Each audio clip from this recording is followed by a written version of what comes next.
میری بیوی آدھی رات کو اٹھ جاتی ہے اور دوسرے کمرے میں جا کر کسی سے باتیں کرنا شروع کر دیتی۔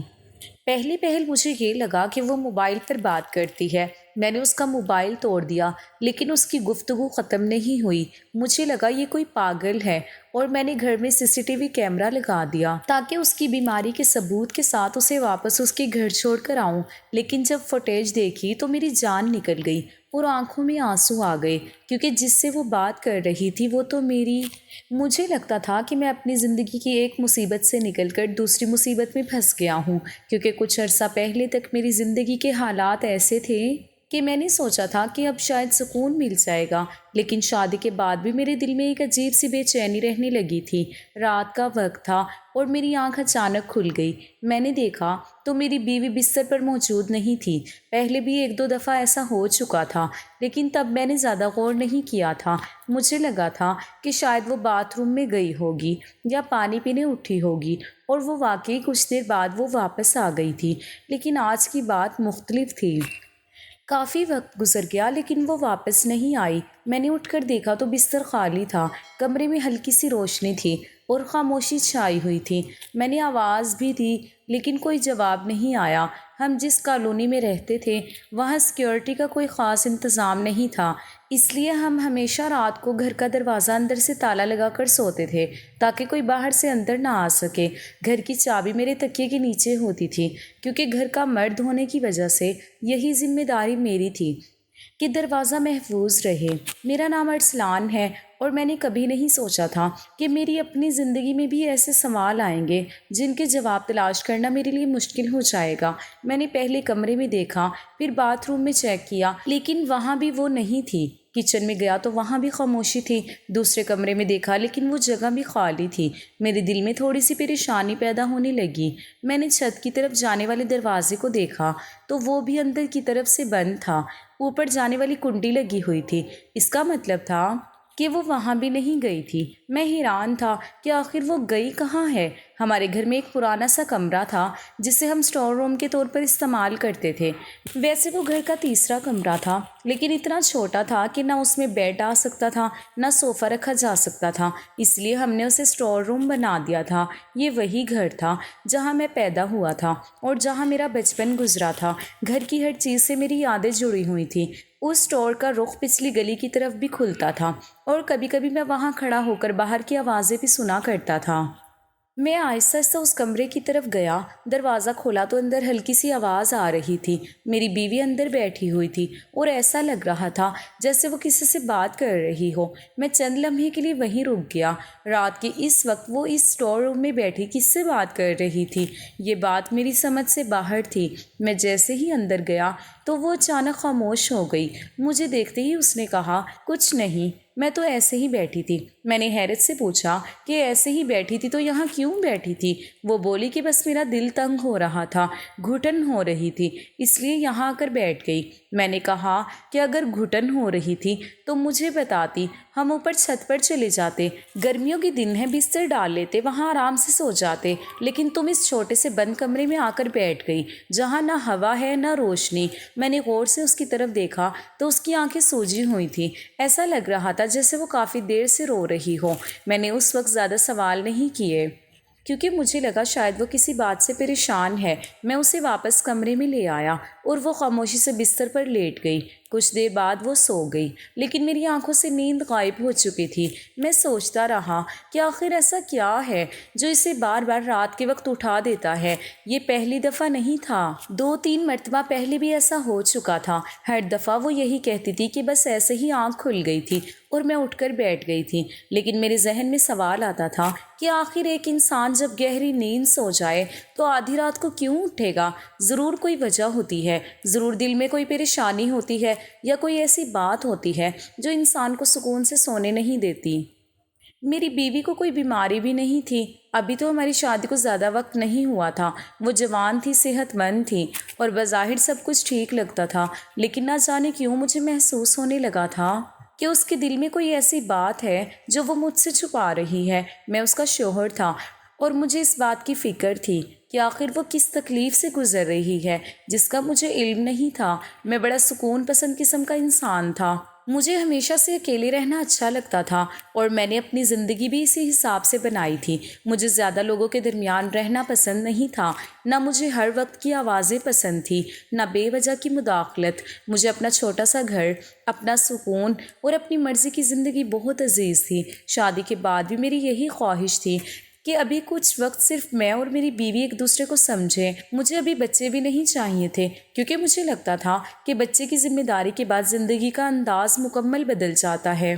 میں اپنی زندگی میں بڑی مشکل سے اس مقام پر پہنچا تھا جہاں مجھے سکون ملا تھا، اور میں یہ نہیں چاہتا تھا کہ وہ سکون فوراً ختم ہو جائے۔ یہ پورا گھر اب صرف میرا تھا، اس میں کوئی دوسرا حصے دار نہیں تھا، نہ کسی کے آنے جانے کی پابندی تھی، نہ کسی کے مزاج کو دیکھنا پڑتا تھا۔ میری اچھی نوکری تھی، میں نے محنت کر کے اپنی جگہ بنائی تھی، پھر میری شادی بھی ایک اچھی لڑکی سے ہو گئی تھی۔ شروع کے دن واقعی بہت اچھے گزرے تھے۔ میں کام سے تھکا ہارا گھر آتا تو نائلہ موجود ہوتی، گھر میں کھانا بنا ہوتا تھا، مجھے باہر ہوٹلوں کے کھانے نہیں کھانے پڑتے تھے، میں آرام سے بیٹھ کر کھانا کھاتا تھا، پھر ہم دونوں باتیں کرتے تھے، کبھی ٹی وی دیکھ لیتے تھے، کبھی اپنے دن کے بارے میں ایک دوسرے کو بتاتے تھے۔ مجھے لگتا تھا کہ زندگی اب ٹھیک راستے پر آ گئی ہے، لیکن کچھ مہینوں بعد نائلہ کا رویہ بدلنے لگا۔ مجھے سمجھ نہیں آ رہی تھی کہ آخر اسے کیا ہو گیا ہے۔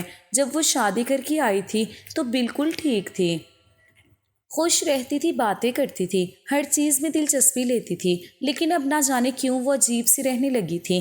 کبھی اچانک پریشان ہو جاتی تھی، کبھی خاموش بیٹھ کر کسی سوچ میں گم ہو جاتی تھی، کبھی اس کا چہرہ اترا ہوا ہوتا تھا اور وہ ایسا ظاہر کرتی تھی جیسے کوئی بہت بڑی پریشانی اس کے دل پر رکھی ہو۔ میں اسے دیکھ کر سوچتا تھا کہ آخر مسئلہ کیا ہے۔ مجھے لگنے لگا تھا کہ شاید وہ میرے گھر کے سکون کو سمجھ نہیں رہی، یا شاید اسے اندازہ نہیں کہ اسے کتنی آسان زندگی ملی ہے۔ ایک دن میں نے اسے بہت پیار سے سمجھایا۔ میں نے کہا، نائلہ دیکھو، تمہیں اس گھر میں کس چیز کی کمی ہے؟ نہ تمہاری کوئی ساس ہے، نہ نند ہے، نہ دیورانی ہے، نہ جیٹھانی ہے۔ تمہیں کسی کے ساتھ ایڈجسٹ کرنے کی ضرورت نہیں ہے۔ ایسے گھروں میں شادی کرنے کے لیے تو لڑکیاں دعائیں کرتی ہیں جہاں انہیں اپنی مرضی سے زندگی گزارنے کا موقع ملے۔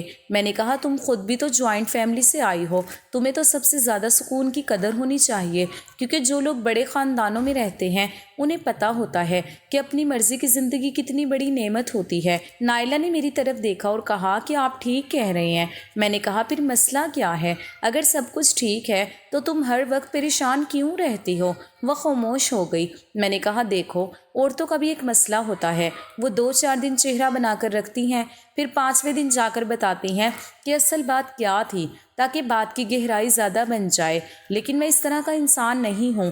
میں نے کہا کہ اگر کوئی مسئلہ ہے تو مجھے بتاؤ، اگر میں حل کر سکتا ہوں تو حل کر دوں گا، اور اگر میرے بس میں نہیں ہوگا تو ہم دونوں مل کر کوئی راستہ نکال لیں گے، لیکن تمہارا اس طرح خاموش رہنا مجھے سمجھ نہیں آتا۔ میں نے اس سے کئی بار پوچھا کہ آخر کیا بات ہے؟ جب تم اس گھر میں آئی تھی تو بالکل ٹھیک تھی، پھر اب کیا ہو گیا ہے؟ کیوں چپ چپ رہتی ہو؟ کیوں سوچوں میں کھوئی رہتی ہو؟ لیکن میرے بار بار پوچھنے کے باوجود وہ یہی کہتی رہی کہ کچھ نہیں ہے، بس ایسے ہی معاملہ ہے۔ میں نے ایک دن کہا کہ اگر طبیعت کا مسئلہ ہے تو ڈاکٹر کے پاس چلتے ہیں، کہیں ایسا تو نہیں کہ کوئی پریشانی ہو رہی ہو یا طبیعت کی وجہ سے موڈ خراب رہتا ہو۔ میں نے مذاق میں کہا کہ کہیں ماں بننے والی تو نہیں ہو؟ وہ فوراً بولی کہ نہیں، ایسی کوئی بات نہیں ہے۔ پھر اچانک اس نے ایک عجیب سی بات کہی۔ اس نے کہا کہ میں نے کبھی نہیں سوچا تھا کہ میری شادی کسی امیر انسان سے ہوگی یا کسی غریب انسان سے۔ مجھے چھوٹی چھوٹی چیزوں میں خوشی مل جاتی تھی۔ میں نے حیرت سے اس کی طرف دیکھا اور کہا، تو پھر مسئلہ کیا ہے؟ وہ بولی کہ بس میری خواہش صرف اتنی تھی کہ جس انسان سے میری شادی ہو وہ اچھا انسان ہو۔ میں نے فوراً پوچھا کہ کیا مطلب؟ کیا میں اچھا انسان نہیں ہوں؟ وہ گھبرا گئی اور بولی کہ نہیں، ایسی بات نہیں ہے، آپ بہت اچھے ہیں، میں بس ایسے ہی بات کر رہی تھی۔ لیکن اس کا وہ جملہ میرے دل میں اٹک گیا، کیونکہ اگر اس بات کا مجھ سے کوئی تعلق نہیں تھا تو پھر اس نے وہ بات کیوں کی تھی؟ میں نائلہ کو سمجھنے کی کوشش کر رہا تھا، لیکن وہ میرے لیے دن بدن ایک سوال بنتی جا رہی تھی۔ مجھے محسوس ہونے لگا تھا کہ اس کے دل میں کوئی ایسی بات ہے جو وہ مجھ سے چھپا رہی ہے، اور شاید وہ بات اتنی معمولی نہیں تھی جتنا وہ مجھے دکھانے کی کوشش کر رہی تھی۔ اتنا سمجھانے کے باوجود بھی نائلہ نے اپنی یہ عادت نہیں چھوڑی تھی۔ رات کو جب پورا گھر خاموش ہو جاتا تھا اور ہر طرف سکون چھا جاتا تھا تو وہ آہستہ سے بستر سے اٹھتی اور اسی چھوٹے سے اسٹور والے کمرے میں جا کر بیٹھ جاتی۔ کچھ دیر بعد مجھے وہاں سے اس کی مدھم آوازیں سنائی دینے لگتی۔ کبھی ایسا لگتا جیسے وہ کسی سے سرگوشیوں میں بات کر رہی ہے، اور کبھی ایسا محسوس ہوتا جیسے وہ کسی کو اپنے دل کی کوئی بات بتا رہی ہے۔ اب میرے ذہن میں بھی یہی خیال آنے لگا تھا کہ آخر وہ وہاں جا کر کیا کرتی ہے۔ میرے دل میں شک پیدا ہونے لگا تھا کہ شاید وہ کسی سے فون پر بات کرتی ہے۔ آج کل تو ہر کسی کے پاس فون ہوتا ہے، اور اگر وہ مجھ سے چھپ کر کسی سے بات کر رہی ہے تو اس کا مطلب ضرور کوئی ایسی بات ہے جو وہ مجھے نہیں بتانا چاہتی۔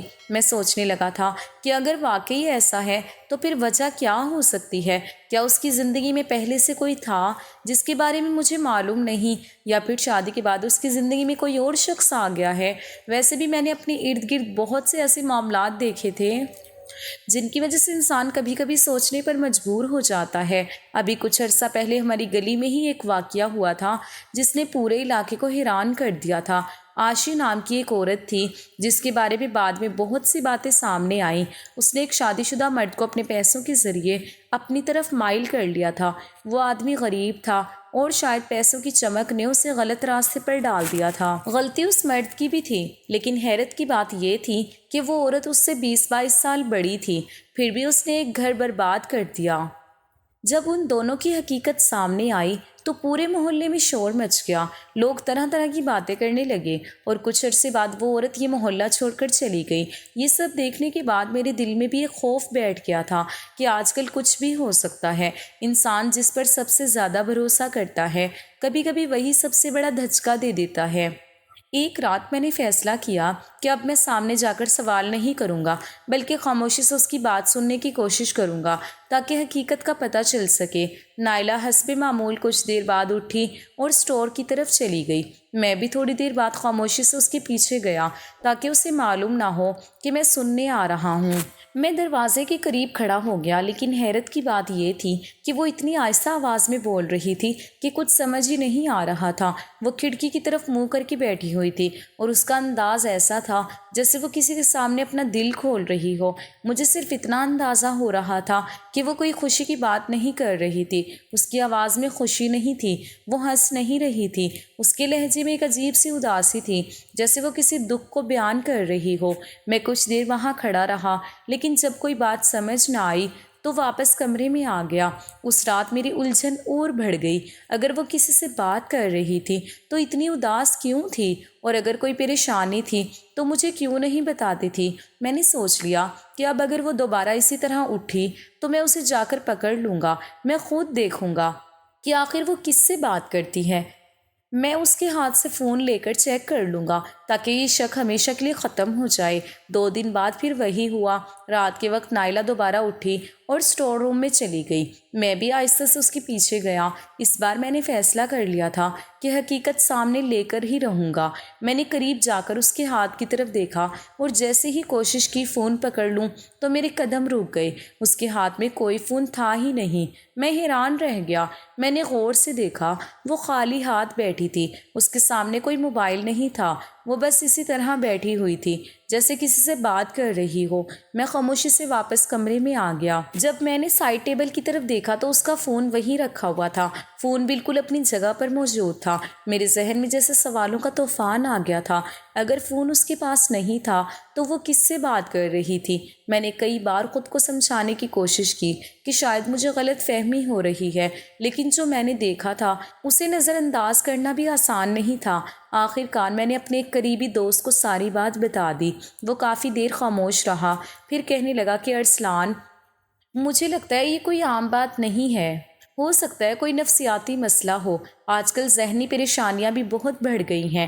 اس نے کہا کہ تمہیں نائلہ سے سکون سے بات کرنی چاہیے، اسے ڈانٹنا نہیں بلکہ سمجھنے کی کوشش کرنا، کیونکہ اگر وہ خود سے باتیں کر رہی ہے تو اس کے پیچھے کوئی وجہ ضرور ہوگی۔ پھر وہ بولا کہ تم اس کے گھر والوں سے بھی بات کرو، ان سے پوچھو کہ کیا شادی سے پہلے بھی اس کا ایسا کوئی مسئلہ تھا، کیونکہ اگر کوئی بات پہلے سے تھی تو تمہیں حقیقت معلوم ہونی چاہیے تھی۔ میں خاموش ہو گیا، کیونکہ میرے دوست کی بات سن کر میرے اندر کا شک اور پریشانی دونوں بڑھ گئے تھے۔ اب مسئلہ یہ نہیں تھا کہ نائلہ کس سے بات کر رہی ہے یا نہیں، بلکہ مسئلہ یہ تھا کہ وہ آخر کس سے بات کر رہی تھی اور کیوں کر رہی تھی۔ مجھے پہلی بار محسوس ہوا کہ شاید میری بیوی کے اندر کوئی ایسی دنیا ہے جس سے میں بالکل بے خبر ہوں۔ میں نے آخر کار نائلہ سے بات کرنے کا فیصلہ کر لیا، کیونکہ اب میرے اندر یہ بات برداشت سے باہر ہو رہی تھی کہ وہ ہر رات اٹھ کر کہیں چلی جاتی ہے اور پھر مجھے حقیقت بھی نہیں بتاتی۔ میں نے سوچا کہ اگر کوئی مسئلہ ہے تو سامنے آنا چاہیے، کیونکہ اس طرح شک میں رہ کر نہ میں سکون سے جی سکوں گا، نہ ہمارا رشتہ ٹھیک رہ سکتا ہے۔ ایک دن میں نے اسے اپنے پاس بٹھایا اور کہا، نائلہ، مجھے تم سے ایک بات کرنی ہے۔ تم رات کو اٹھ کر کہاں چلی جاتی ہو اور کس سے باتیں کرتی ہو؟ مجھے سمجھ نہیں آ رہی کہ تم ایسا کیوں کر رہی ہو۔ کیا تم نے کوئی خیالی دوست بنا لیا ہے یا تم کسی ایسی چیز میں الجھ گئی ہو جو مجھے سمجھ نہیں آ رہی؟ وہ میری طرف حیرانی سے دیکھنے لگی، جیسے اسے میری بات سمجھ ہی نہ آئی ہو۔ میں نے کہا، تمہیں کوئی نفسیاتی مسئلہ ہے کیا؟ اگر کوئی بات ہے تو مجھے بتاؤ، کیونکہ میں تمہارا شوہر ہوں اور مجھے یہ حق ہے کہ مجھے حقیقت معلوم ہو۔ نائلہ کچھ دیر خاموش رہی، پھر اس نے کہا کہ ایسی کوئی بات نہیں ہے۔ آپ کو ایسا کیوں لگ رہا ہے کہ میرے ساتھ کوئی مسئلہ ہے؟ میں نے کہا کہ اگر ایسا کچھ نہیں ہے تو پھر یہ سب کیا ہے؟ مجھے لگتا ہے تم فون پر کسی سے باتیں کرتی ہو۔ کیا تمہارے پاس کوئی دوسرا فون بھی ہے جس کے بارے میں مجھے نہیں بتایا؟ یہ سن کر اس کے چہرے کا رنگ بدل گیا۔ اس نے فوراً کہا کہ آپ مجھے جس کی مرضی قسم دے لیں، میرے پاس صرف ایک ہی فون ہے اور وہ بھی آپ دیکھ سکتے ہیں۔ اس نے اپنا فون اٹھایا اور میرے ہاتھ پر رکھ دیا۔ میں نے فون کو دیکھا، واقعی اس میں کوئی ایسی چیز نہیں تھی جس سے مجھے شک ہو سکے۔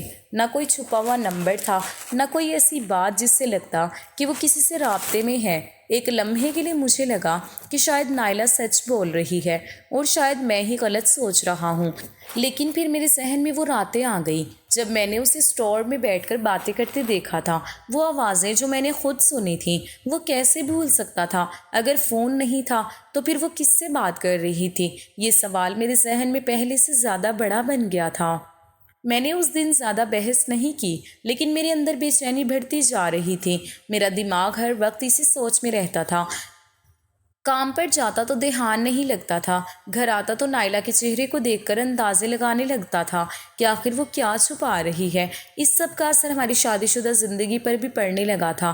پہلے جہاں ہم آرام سے باتیں کرتے تھے، ایک دوسرے کے ساتھ وقت گزارتے تھے، اب وہاں خاموشی آنے لگی تھی۔ میں کوشش کرتا تھا کہ نائلہ سے نارمل رہوں، لیکن میرے اندر کا شک مجھے ایسا کرنے نہیں دیتا تھا۔ مجھے لگتا تھا کہ شاید میرے گھر کا سکون ختم ہونے والا ہے۔ میں نے بڑی مشکل سے اپنی زندگی کو ایک ترتیب دی تھی اور اب مجھے محسوس ہو رہا تھا کہ کوئی ایسی بات ہے جو میرے ہاتھ سے سب کچھ چھین رہی ہے۔ آخر کار میں نے فیصلہ کیا کہ اب میں صرف اندازے نہیں لگاؤں گا بلکہ حقیقت اپنی آنکھوں سے دیکھوں گا۔ میں نے سوچا کہ گھر میں CCTV کیمرہ لگا دیتا ہوں، اور وہ بھی اس جگہ جہاں نائلہ رات کو جا کر بیٹھتی ہے۔ جب میرے پاس ریکارڈنگ آ جائے گی تو سب کچھ واضح ہو جائے گا۔ میں نے سوچا کہ اگر ویڈیو میں یہ ثابت ہو گیا کہ وہ واقعی اپنے آپ سے باتیں کرتی ہے یا کوئی ایسی حرکت کرتی ہے جو نارمل نہیں ہے، تو میں وہ ویڈیو لے کر اس کے ماں باپ کے پاس جاؤں گا۔ میں ان سے پوچھوں گا کہ آپ نے مجھے حقیقت کیوں نہیں بتائی؟ اگر آپ کی بیٹی کو کوئی مسئلہ تھا تو آپ نے مجھے اندھیرے میں کیوں رکھا؟ آپ نے میری زندگی مشکل کیوں بنا دی؟ میرے دل میں غصہ بھی تھا اور دکھ بھی۔ مجھے نائلہ سے نفرت نہیں تھی، لیکن میں اس الجھن سے تنگ آ چکا تھا جس نے میری زندگی کا سکون چھین لیا تھا۔ میں چاہتا تھا کہ ایک بار حقیقت سامنے آ جائے، کیونکہ انسان جھوٹے شک کے ساتھ زیادہ دیر نہیں رہ سکتا۔ مجھے نہیں معلوم تھا کہ وہ کیمرے لگانے کا فیصلہ میری زندگی کی سب سے بڑی حقیقت میرے سامنے لے آئے گا۔ مجھے اندازہ نہیں تھا کہ نائلہ کے بارے میں جو میں سوچ رہا ہوں، حقیقت اس سے کہیں زیادہ مختلف ہوگی۔ اگلے دن جب میں نے کیمرے کی فوٹیج دیکھی تو میری آنکھیں حیرت سے کھلی کی کھلی رہ گئیں، کیونکہ جس حقیقت کو میں تلاش کر رہا تھا وہ میرے انداز سے بالکل مختلف نکلی۔ میں نے سوچا تھا کہ شاید نائلہ کسی عجیب مسئلے کا شکار ہے، یا شاید وہ کسی ایسی بات کو چھپا رہی ہے جس کا تعلق مجھ سے نہیں ہے، لیکن فوٹیج میں جو کچھ میں نے دیکھا اس نے میرے سارے خیالات بدل دیے۔ فوٹیج میں صاف نظر آ رہا تھا کہ رات کے وقت نائلہ آہستہ سے اٹھی اور سٹور والے کمرے میں چلی گئی۔ وہ کھڑکی کے پاس جا کر بیٹھ گئی، پھر اس نے بہت احتیاط سے کھڑکی کھولی۔ کھڑکی کے دوسری طرف ایک بوڑھی عورت بیٹھی ہوئی تھی۔ میں چند لمحوں کے لیے اسکرین کو دیکھتا رہ گیا، کیونکہ وہ عورت میرے لیے اجنبی نہیں تھی۔ میں اسے اچھی طرح جانتا تھا۔ وہ ہمارے علاقے کی ایک بوڑھی عورت تھی جس کا میرے گھر سے کوئی تعلق نہیں تھا اور نہ ہی نائلہ سے اس کا کوئی رشتہ تھا۔ فوٹیج میں نے دیکھا کہ نائلہ اس سے باتیں کر رہی تھی، کبھی اس کے ہاتھ میں پانی کا گلاس پکڑا رہی تھی، کبھی کھانا دے رہی تھی اور کبھی کچھ پیسے اس کے ہاتھ میں رکھ رہی تھی۔ نائلہ کے چہرے پر وہی اداسی تھی جو میں کئی راتوں سے دیکھ رہا تھا، لیکن آج پہلی بار مجھے سمجھ آیا کہ وہ کسی سے چھپ کر غلط کام نہیں کر رہی تھی، بلکہ کسی کی مدد کر رہی تھی۔ میں کافی دیر تک خاموش بیٹھا رہا۔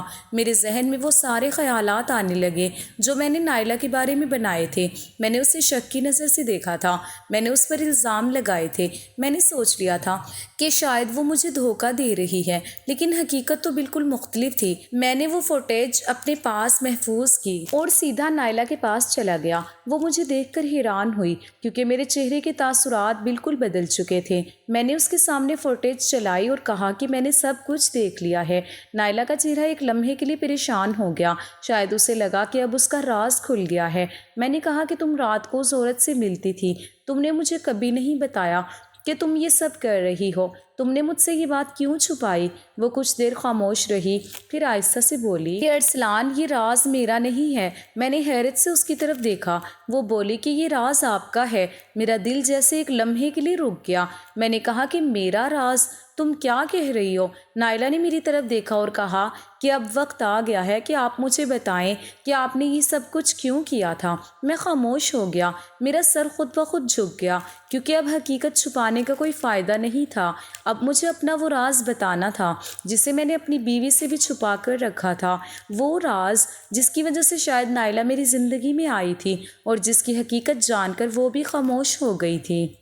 میں کچھ دیر تک الفاظ تلاش کرتا رہا، کیونکہ کچھ باتیں انسان زبان سے نہیں نکالنا چاہتا، لیکن وقت ایسا آ جاتا ہے جب سچ خود سامنے آ جاتا ہے۔ میں نے ایک لمبی سانس لی اور نائلہ کی طرف دیکھا۔ اب مجھے اسے اپنی پوری کہانی سنانی تھی۔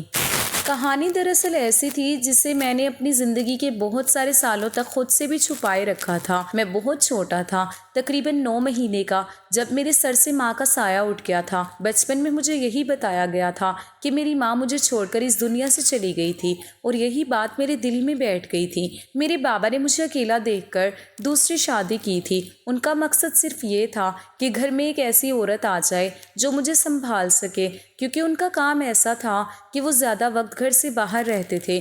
انہیں معلوم تھا کہ ایک چھوٹے بچے کو ماں کی ضرورت ہوتی ہے، اور وہ چاہتے تھے کہ میری زندگی میں کوئی ایسا شخص ہو جو میری دیکھ بھال کرے۔ وہ عورت میری سوتیلی ماں نجمہ تھی۔ فوٹیج میں جو بوڑھی عورت مجھے نظر آ رہی تھی وہ کوئی اجنبی نہیں تھی، بلکہ وہی نجمہ تھی جس نے میری پوری زندگی میرے لیے قربان کر دی تھی۔ نجمہ نے مجھے کبھی یہ احساس نہیں ہونے دیا تھا کہ وہ میری حقیقی ماں نہیں ہے۔ اس نے مجھے اپنی اولاد کی طرح پالا تھا۔ اس نے میرے لیے راتیں جاگ کر گزاری، میری بیماریوں میں میرے پاس بیٹھی رہی، میری چھوٹی چھوٹی ضرورتوں کا خیال رکھا، میرے لیے اپنی خوشیوں کو پیچھے کر دیا۔ میرے بابا نے بھی اس کے ساتھ انصاف کیا تھا۔ انہوں نے اس سے کوئی اور اولاد پیدا نہیں کی تاکہ میری زندگی میں کبھی یہ احساس نہ آئے کہ میں اس گھر میں اکیلا ہوں یا میرا مقام کم ہے۔ اگر میں سچ کہوں تو نجمہ کبھی سوتیلی ماں جیسی تھی ہی نہیں۔ وہ میرے لیے بالکل میری ماں جیسی تھی، بلکہ شاید اس سے بھی بڑھ کر، کیونکہ جس رشتے کو نبھانے کے لیے خون کا تعلق ضروری سمجھا جاتا ہے وہ رشتہ اس نے بغیر کسی شرط کے نبھایا تھا۔ لیکن میری سوچ بدل گئی تھی جب مجھے معلوم ہوا کہ وہ میری حقیقی ماں نہیں ہے، تو میرے دل میں ایک فاصلے نے جنم لے لیا۔ مجھے نہیں معلوم کیوں، لیکن میں نے اس عورت کو وہ مقام نہیں دیا جس کی وہ حقدار تھی۔ میں یہ بھول گیا کہ ماں صرف وہ نہیں ہوتی جو بچے کو جنم دیتی ہے، بلکہ ماں وہ بھی ہوتی ہے جو بچے کے لیے اپنی زندگی لگا دیتی ہے۔ بابا کی دنیا سے جانے کے بعد نجمہ میرے لیے بوجھ بن گئی تھی۔ یہ بات سوچ کر آج بھی میرا دل کانپ جاتا ہے کہ میں نے اپنی زندگی کا سب سے بڑا گناہ کیا تھا۔ میں شادی کرنا چاہتا تھا، میں چاہتا تھا کہ میری اپنی زندگی ہو۔ مجھے لگتا تھا کہ گھر میں ایک بیمار عورت کے ہونے سے میری زندگی مشکل ہو جائے گی۔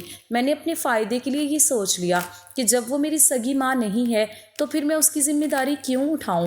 میں نے ایک ایسی عورت کو گھر سے نکال دیا جس نے میری خاطر اپنی پوری زندگی گزار دی تھی۔ میں نے یہ بھی سوچا کہ گھر خالی ہو جائے گا تو خرچے کم ہو جائیں گے، میری زندگی آسان ہو جائے گی، لیکن میں یہ بھول گیا تھا کہ آسانی کے نام پر میں نے انسانیت کھو دی تھی۔ نجمہ کے پاس کوئی جگہ نہیں تھی، وہ بیمار ہو چکی تھی، وہ گلیوں اور سڑکوں پر رہنے پر مجبور ہو گئی تھی۔ یہ سوچ کر میری روح کانپ جاتی ہے کہ جس عورت نے مجھے کبھی زمین پر اکیلا نہیں چھوڑا تھا، میں نے اسے زندگی کے آخری حصے میں تنہا چھوڑ دیا تھا۔ مجھے نہیں معلوم کہ نائلہ کا اس سے رابطہ کیسے ہوا، لیکن میری بیوی نے اسے ڈھونڈ لیا تھا۔ شاید نائلہ کے دل میں اللہ نے وہ احساس رکھا تھا جو میرے دل میں ختم ہو گیا تھا۔ وہ نجمہ کو کھانا دیتی تھی، پانی دیتی تھی، اس کی ضرورت کے لیے پیسے دیتی تھی۔ صرف یہی نہیں بلکہ وہ اس سے اپنے دل کی باتیں بھی کرتی تھی۔ نائلہ نے مجھے بتایا کہ جب وہ پہلی بار نجمہ سے ملی تو اسے اندازہ نہیں تھا کہ وہ میری زندگی سے اتنی گہری جڑی ہوئی ہے، لیکن جب اسے حقیقت معلوم ہوئی تو اس نے نجمہ کو اکیلا چھوڑنا مناسب نہیں سمجھا۔ نجمہ نے بھی نائلہ کو اپنی بیٹی بنا لیا تھا۔ رات کو جب میں سو جاتا تھا تو نائلہ اس کھڑکی کے پاس جا کر نجمہ سے باتیں کرتی تھی۔ گھر کی چابی میرے پاس ہوتی تھی اور دروازہ اندر سے بند ہوتا تھا، اس لیے وہ اسے اندر نہیں بلا سکتی تھی۔ وہ صرف اسی کھڑکی کے ذریعے اس کا حال پوچھتی تھی اور اسے تسلی دیتی تھی۔ میں جس بات کو شک سمجھ رہا تھا وہ حقیقت میں محبت تھی۔ میں جس چیز کو غلط سمجھ رہا تھا وہ دراصل ایک انسانیت بھرا عمل تھا۔ جب میں نے نائلہ کو پوری حقیقت بتائی تو وہ کچھ دیر خاموش رہی، پھر اس نے آہستہ سے کہا کہ اس لیے میں نے آپ سے کہا تھا کہ مجھے امیر یا غریب انسان سے فرق نہیں پڑتا، مجھے صرف یہ چاہیے تھا کہ جس انسان سے میری شادی ہو وہ اچھا انسان ہو۔ میں خاموش کھڑا رہا۔ وہ بولی کہ اگر آپ اچھے انسان ہوتے تو ایک ایسی عورت کو جس نے آپ کو پالا ہے صرف اس لیے گھر سے باہر نہ نکالتے کہ وہ آپ کی سگی ماں نہیں ہے۔ اس کے الفاظ میرے دل پر لگ رہے تھے کیونکہ وہ سچ بول رہی تھی۔ میرا سر شرم سے جھک گیا۔ مجھے پہلی بار احساس ہوا کہ میں نے نجمہ کے ساتھ کتنا بڑا ظلم کیا تھا۔ میں نے اسی وقت فیصلہ کیا کہ اب مزید دیر نہیں کروں گا، میں نجمہ کو واپس گھر لاؤں گا۔ نائلہ نے بھی میرا ساتھ دیا۔ اس نے مجھے یہ احساس نہیں دلایا کہ میں نے کتنی بڑی غلطی کی، بلکہ اس نے میرا ہاتھ پکڑا اور کہا کہ غلطی مان لینا بھی ایک اچھی انسانیت کی نشانی ہے۔ ہم دونوں نجمہ کو واپس گھر لے آئے۔ جب وہ دروازے پر کھڑی تھی تو میری آنکھوں میں آنسو تھے۔ وہ عورت جسے میں نے کبھی اپنا بوجھ سمجھا تھا آج بھی مجھے اسی محبت سے دیکھ رہی تھی جیسے میں وہی چھوٹا بچہ ہوں جسے اس نے پہلی بار اپنی گود میں اٹھایا تھا۔ اس نے مجھے کوئی تانا نہیں دیا، اس نے کوئی شکایت نہیں کی، بس میری طرف دیکھا اور خاموش ہو گئی۔ اس خاموشی میں بھی اتنی محبت تھی کہ میں ٹوٹ گیا۔ بعد میں مجھے ایک ایسی حقیقت معلوم ہوئی جس نے میری زندگی کا ایک اور پردہ ہٹا دیا۔ مجھے پتہ چلا کہ جب میں 9 مہینے کا تھا تو میری اصل ماں اس دنیا سے نہیں گئی تھی، وہ مجھے چھوڑ کر کسی اور کے ساتھ چلی گئی تھی۔ وہ عورت جسے میں ساری زندگی اپنی حقیقی ماں سمجھتا رہا وہ مجھے بے سہارا چھوڑ گئی تھی، اور جس عورت کو میں نے ماں ماننے سے انکار کیا وہ میرے لیے اپنی زندگی قربان کرتی رہی۔ اس دن مجھے سمجھ آیا کہ رشتے صرف خون سے نہیں بنتے، کبھی کبھی ایک اجنبی انسان اپنے عمل سے اتنا قریب ہو جاتا ہے کہ وہ سب سے بڑا اپنا بن جاتا ہے، اور کبھی کبھی خون کا رشتہ رکھنے والا انسان بھی انسان کو تنہا چھوڑ جاتا ہے۔ آج جب میں پیچھے مڑ کر دیکھتا ہوں تو مجھے اپنی سب سے بڑی غلطی یہی لگتی ہے کہ میں نے نجمہ کو اس وقت نہیں پہچانا جب اسے میری ضرورت تھی، لیکن شکر ہے کہ مجھے اپنی غلطی سمجھنے کا موقع مل گیا۔ نائلہ نے میری زندگی میں صرف ایک بیوی کا کردار ادا نہیں کیا بلکہ اس نے مجھے ایک بہتر انسان بھی بنایا۔ اس نے مجھے سکھایا کہ کسی انسان کی قدر اس کے رشتے کے نام سے نہیں بلکہ اس کے عمل سے کرنی چاہیے۔ اب نجمہ ہمارے ساتھ رہتی ہے۔ میں ہر دن کوشش کرتا ہوں کہ جو وقت میں نے اس سے دور گزار دیا اس کی کمی پوری کر سکوں۔ میں جانتا ہوں کہ ماضی واپس نہیں آ سکتا، لیکن میں اپنی باقی زندگی اس عورت کی خدمت کر کے گزارنا چاہتا ہوں جس نے میری زندگی سنواری جبکہ میں اسے اپنا سمجھنے میں ناکام رہا۔ اور آج مجھے یقین ہے کہ ماں وہ نہیں ہوتی جو صرف جنم دے، بلکہ ماں وہ ہوتی ہے جو اپنی پوری زندگی بچے کے لیے قربان کر دے۔ میری ماں واپس آ چکی تھی اور اس احساس نے میری زندگی کا سب سے بڑا خوف ختم کر دیا تھا۔ کچھ عرصہ پہلے تک مجھے لگتا تھا کہ میں اپنی زندگی میں بہت اکیلا ہوں۔ مجھے لگتا تھا کہ میرے پاس صرف ایک گھر ہے جس میں رہتا ہوں، لیکن اپنائیت نہیں ہے۔ میں نے اپنے ہی ہاتھوں سے اس رشتے کو دور کر دیا تھا جو میری زندگی کی سب سے بڑی نعمت تھا۔ لیکن جب نجمہ دوبارہ میرے گھر میں آئی تو مجھے ایسا لگا جیسے میرے گھر کی رونق واپس آ گئی ہو۔ اب مجھے کسی بات کا ڈر نہیں تھا۔ پہلے مجھے لگتا تھا کہ اگر نجمہ میرے ساتھ رہے گی تو شاید میری زندگی مشکل ہو جائے گی، لیکن اب مجھے احساس ہو گیا تھا کہ اصل سکون تو اپنوں کے ساتھ رہنے میں ہوتا ہے۔ گھر صرف دیواروں اور سامان سے نہیں بنتا، بلکہ ان لوگوں سے بنتا ہے جو اس گھر میں محبت لے کر رہتے ہیں۔ نائلہ بھی بہت خوش تھی۔ سب سے زیادہ خوشی مجھے یہ دیکھ کر ہوتی تھی کہ نائلہ اور نجمہ کے درمیان بہت اچھی بنتی تھی۔ میں نے سوچا تھا کہ شاید دونوں کے درمیان عمر کا فرق ہے یا حالات کی وجہ سے کوئی فاصلے ہوں گے، لیکن ایسا کچھ نہیں تھا۔ نائلہ نے نجمہ کو ہمیشہ عزت دی اور نجمہ نے بھی نائلہ کو اپنی بیٹی کی طرح رکھا۔ کبھی کبھی میں دونوں کو بیٹھ کر باتیں کرتے دیکھتا تو میرا دل خوشی سے بھر جاتا تھا۔ مجھے یاد آتا تھا کہ ایک وقت تھا جب میں نے اسی عورت کو اپنے گھر سے نکال دیا تھا اور آج وہی عورت میرے گھر کی سب سے بڑی خوشی بن چکی تھی۔ نائلہ اکثر مجھے کہتی تھی کہ میں جوائنٹ فیملی سے آئی ہوں، لیکن مجھے کبھی جوائنٹ فیملی سے مسئلہ نہیں تھا۔ مجھے تو گھر میں لوگوں کی موجودگی اچھی لگتی تھی۔ مجھے اچھا لگتا تھا کہ کسی کے ساتھ بات کر سکوں، کسی کے ساتھ خوشی بانٹ سکوں۔ وہ کہتی تھی کہ اکیلا گھر کبھی کبھی بہت خاموش ہو جاتا ہے۔ انسان کے پاس سب کچھ ہو لیکن اپنوں کی آوازیں نہ ہوں تو وہ گھر خالی لگتا ہے۔ میں اس کی بات سن کر مسکرا دیتا تھا، کیونکہ پہلے میں یہی سمجھتا تھا کہ سکون کا مطلب صرف تنہائی ہے، لیکن نائلہ نے مجھے سمجھایا کہ اصل سکون محبت اور اپنائیت میں ہوتا ہے۔ اب ہمارے گھر میں پہلے جیسی خاموشی نہیں رہی تھی۔ نجمہ کی آواز گھر میں گونجتی تھی، نائلہ اس کے ساتھ بیٹھ کر باتیں کرتی تھی، کبھی دونوں مل کر کھانا بناتی تھی اور کبھی گھر کے چھوٹے چھوٹے کاموں میں ایک دوسرے کا ساتھ دیتی تھی۔ میں دل میں اللہ کا شکر ادا کرتا تھا کہ مجھے اپنی غلطی سمجھنے کا موقع ملا۔ کچھ عرصے بعد ہماری زندگی میں ایک اور خوشی آنے والی تھی۔ ایک دن نائلہ نے مجھے بتایا کہ وہ ماں بننے والی ہے۔ وہ لمحہ میری زندگی کے خوبصورت ترین لمحوں میں سے ایک تھا۔ میری آنکھوں میں خوشی کے آنسو آ گئے تھے، کیونکہ مجھے پہلی بار احساس ہوا کہ اب صرف میں اور نائلہ نہیں، بلکہ ہماری محبت کی ایک نئی نشانی بھی ہماری زندگی کا حصہ بننے والی ہے۔ لیکن اس خوشی کے ساتھ مجھے ایک اور حقیقت کا بھی احساس ہوا۔ مجھے احساس ہوا کہ واقعی میری ماں نجمہ کی اس گھر میں کتنی ضرورت تھی۔ اگر نجمہ نہ ہوتی تو شاید نائلہ کے لیے سب کچھ سنبھالنا بہت مشکل ہوتا۔ میں صبح دفتر چلا جاتا تھا اور رات کو واپس آتا تھا۔ دن بھر نائلہ گھر میں اکیلی ہوتی تھی۔ حمل کے دنوں میں اسے آرام کی ضرورت تھی اور ایسے وقت میں نجمہ نے اس کا بہت ساتھ دیا۔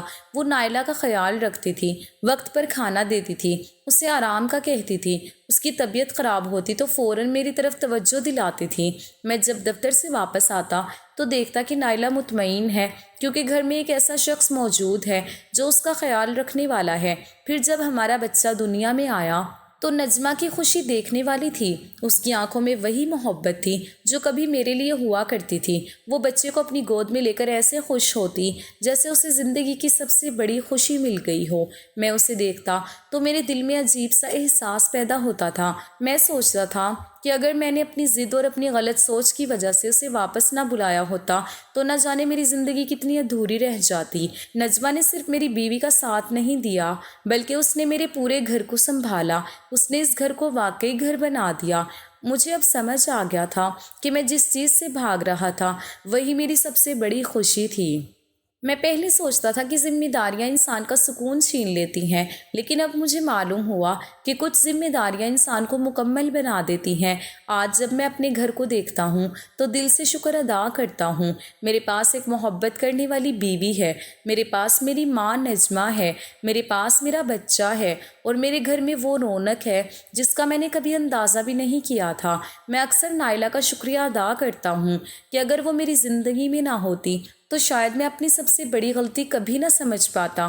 وہ مجھے ہمیشہ کہتی ہیں کہ انسان سے غلطی ہو سکتی ہے، لیکن اصل بات یہ ہے کہ اسے اپنی غلطی کا احساس ہو جائے۔ اور میں جانتا ہوں کہ میری زندگی کا سب سے بڑا سبق یہی ہے کہ رشتوں کی قدر وقت پر کر لینی چاہیے، کیونکہ کبھی کبھی ہم جن لوگوں کو معمولی سمجھتے ہیں وہی ہماری زندگی کی سب سے بڑی نعمت ہوتے ہیں۔ میری ماں واپس آ گئی تھی اور اب مجھے کسی چیز کا خوف نہیں تھا، کیونکہ اب میرے گھر میں محبت تھی، عزت تھی اور وہ رشتے تھے جن کی وجہ سے ایک گھر واقعی گھر بنتا ہے۔ اب میں ہر دن نجمہ کے قدموں میں بیٹھ کر دل سے دعا کرتا تھا کہ اللہ مجھے اتنی محبت اور طاقت دے کہ میں ان سالوں کی کمی کو پورا کر سکوں جو میں نے اپنی غلط سوچ کی وجہ سے ضائع کر دیے تھے۔ میری ماں نے کبھی مجھے میرے کیے کا احساس نہیں دلایا، بلکہ ہمیشہ کی طرح محبت ہی دی۔ اب میں سمجھ چکا تھا کہ ماں کا مقام کسی نام یا رشتے کا محتاج نہیں ہوتا، بلکہ اس محبت کا نام ہوتا ہے جو انسان کی پوری زندگی کو سنوار دیتی ہے۔ میں خوش تھا کہ میری زندگی دوبارہ مکمل ہو چکی تھی۔